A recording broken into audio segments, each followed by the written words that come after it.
ആലപ്പുഴയിലേക്ക് പോകുമ്പോൾ ആലപ്പുഴ ജില്ലയിൽ പക്ഷിപ്പനി ബാധിച്ച പ്രദേശത്തെ കള്ളിംഗ് പുരോഗമിക്കുകയാണ്. 5 പഞ്ചായത്തുകളിലായി ഇതുവരെ 3795 പക്ഷികളെയാണ് കൊന്നത്. പ്രഭവ കേന്ദ്രങ്ങളുടെ 1 കിലോമീറ്റർ ചുറ്റളവിലുള്ള പക്ഷികളെയാണ് നശിപ്പിക്കുന്നത്. കൂടുതൽ വിവരങ്ങളുമായി ശരണ്യ സ്നേഹജൻ ചേരുന്നുണ്ട്. ശരണ്യ, കള്ളിംഗ് ഇപ്പോഴും പുരോഗമിക്കുകയാണോ അതോ പൂർത്തിയാവാനായോ? 2 ദിവസങ്ങളിലായാണ് കള്ളിംഗ് തീരുമാനിച്ചിരുന്നത്. ഇന്നും ഇന്നലെയുമായി അത് പുരോഗമിക്കുകയാണ്. ഇന്നലെ 3000-ൽ പരം പക്ഷികളെയാണ് ഇത്തരത്തിൽ കുമാരപുരം, പുറക്കാട് പഞ്ചായത്തുകൾ, അമ്പലപ്പുഴ അടക്കമുള്ള പഞ്ചായത്തുകളിൽ നിന്നും നിർമ്മാർജ്ജനം ചെയ്തത്. ആ നശീകരണ പ്രക്രിയ ഇപ്പോഴും തുടരുന്നുണ്ട്. അപ്പോൾ കള്ളിംഗ് നടക്കുന്ന പ്രദേശത്തേക്ക് ആർക്കും പ്രവേശനമില്ല. 1.5 കിലോമീറ്റർ ചുറ്റളവിലാണ് പ്രതിരോധ പ്രവർത്തനങ്ങളുമായി മൃഗസംരക്ഷണ വകുപ്പ് ഉദ്യോഗസ്ഥർ ഉൾപ്പെടെ പഞ്ചായത്ത് ജീവനക്കാർ ഉൾപ്പെടെയുള്ളവർ ഉള്ളത്. ഇന്ന് ഇപ്പോൾ കുമാരപുരം പഞ്ചായത്തിലാണ് രാവിലെ തുടങ്ങിയിട്ടുള്ളത്.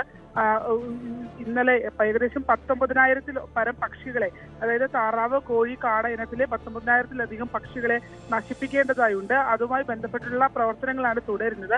2 ദിവസത്തിനുള്ളിൽ കള്ളിംഗ് പൂർത്തീകരിക്കുമെന്നുള്ളതാണ് മൃഗസംരക്ഷണ വകുപ്പ് ഉദ്യോഗസ്ഥർ അറിയിച്ചിട്ടുള്ളത്.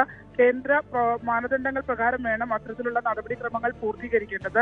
PPE കിറ്റ് അടക്കം ധരിച്ചുകൊണ്ടാണ് പ്രതിരോധ പ്രവർത്തകർ ഈ കാര്യങ്ങൾ ചെയ്യുന്നത്. താറാവുകളെ കൂട്ടത്തോടെ നശിപ്പിച്ചു കളയുകയാണ്. അത് പിന്നീട് കത്തിച്ച് അടക്കം അതിന്റെ അണുബാധയിൽ നിന്ന് മാറ്റുന്നതിന് വേണ്ടിയുള്ള അത്തരം പ്രവർത്തനങ്ങൾ ഉൾപ്പെടെ ചെയ്യേണ്ടതുണ്ട്.